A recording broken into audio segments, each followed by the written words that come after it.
So let's go all the way to the Eastern Cape and join Lerato Thipa, who's been watching the elections from there.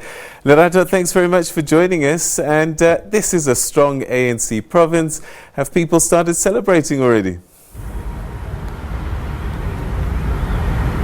Yes, actually, as early as last night, when only about 70% of the votes were counted, we were called to a mini pre-celebration where the ANC was saying that, you know what, even at 70% of the votes in, they are so sure that they will win. So as late as last night and even this morning, and I hear even on Sunday, the ANC is going to celebrate, saying that was anticipated because of the hard work they've put in to make sure that they garner votes for this election.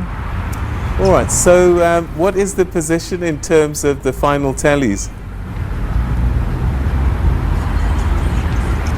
The final tally is that the ANC obviously is leading in the Nelson Mandela Metro and also in the Eastern Cape as well, followed by the DA and the EFF. What has been interesting really in this metro is that in the 2016 local government elections, the ANC saw their greatest defeat, and obviously they were trying now the national elections to try and make sure that they secure the metro.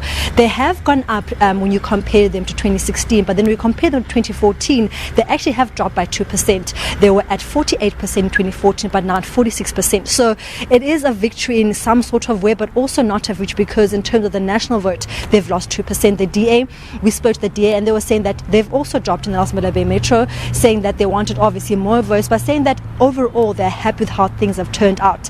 Then there's the EFF, the kingmakers, who have always been the ones that are able to make decisive decisions in council. They've really done well for a party formed 5 years ago. They've done really well and really regained support in this metro and in the Eastern Cape as well. All right. Have people been able to figure out why the DA has lost support in this province?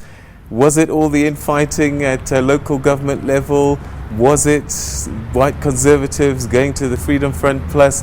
Has anybody been able to explain the situation in the Eastern Cape? Earlier this morning, I had an interesting interview with political analyst Ongama Mtimka, and he was saying that the reason why he feels like people in the metro and perhaps in other provinces as well that have walked away from the DA is that he feels that the national issues that are facing the DA with so many internal fights nationally have trickled down to the metros, and people are saying that if it is that way at the top, then surely even the local government is also not performing well as well. So he was just saying that he really does feel that the issues facing the DA are there at a national level, and that perception that's going on at the national level is causing a decrease of voters even in the metros as well. All right, and the EFF obviously pleased with their position, 7.79% of the vote. This is one of the new parties, but certainly making their presence felt now at a provincial level.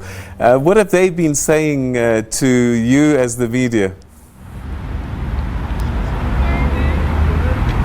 What has really stood out about the EFF, especially as us as journalists who go to council every now and then, and also the perception people get about the EFF, is that they're able to stand by their convictions. If something is passing council, they don't like it, they don't go with the majority, they stand firm with whatever decision they make. And I think when people look at the EFF, they see people that are able to make decisions and stick to them and stick to their convictions as well.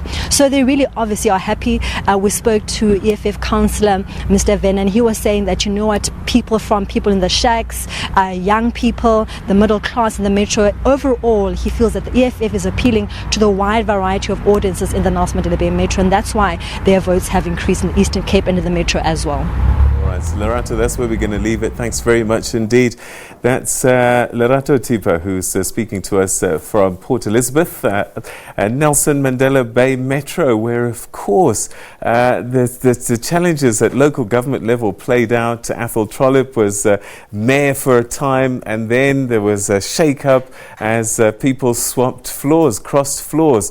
But it does seem at the figures there, after 98.87% of the vote completed in the province, 68.75% going to the ANC.